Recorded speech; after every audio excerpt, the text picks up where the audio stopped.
I guess people really want to hear the NASA Apple story, so I'll try to give it to you in a minute or less. But basically, I used to fly missions for the Air Force. I was flying a mission to support NASA. They have this very specific cargo that only the C-5 can move. And I was flying this mission. I get to Cape Canaveral.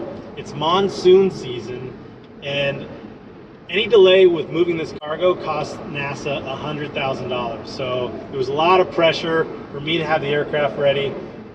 I tell the guys, hey, aircraft's ready to go.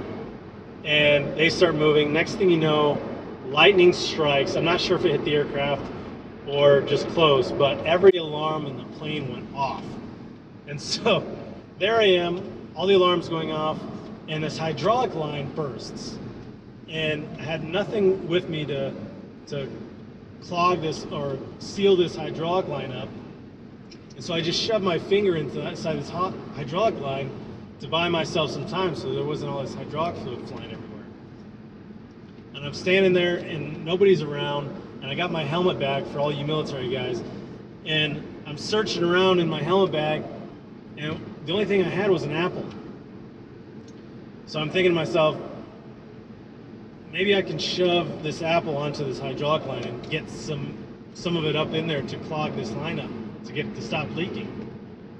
So that's what I did. I grabbed the apple and I just started shoving it onto this line, and I got it to stick, and it stayed, and it worked. So I got this leak to stop leaking, and then I went and got the production superintendent for NASA that was moving this cargo, and I said, hey man, I'm going to need some parts or we're not going to be able to move your cargo.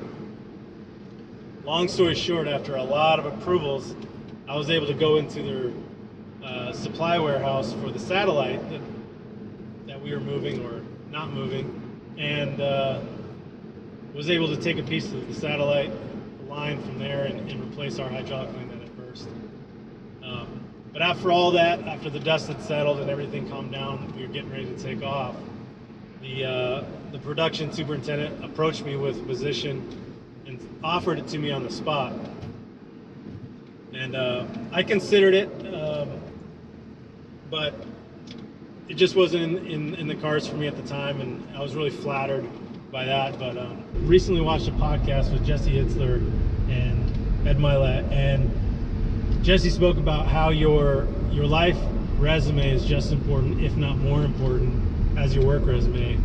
And so recently I thought about that and added that to the description on my LinkedIn profile. And I mean, those kind of experiences, those unique situations have taught me so much more than a lot of the training that I have or the schooling that I went to, and so for me that gives me so much confidence in what I do, and then in all the jobs that I pursue and projects that I work on. So it makes the big things at work not so big anymore, and you're able to find quick solutions just because you've been put in these situations before. So that's my NASA Apple story. Hope you enjoyed it. Maybe we'll tell you more stories soon.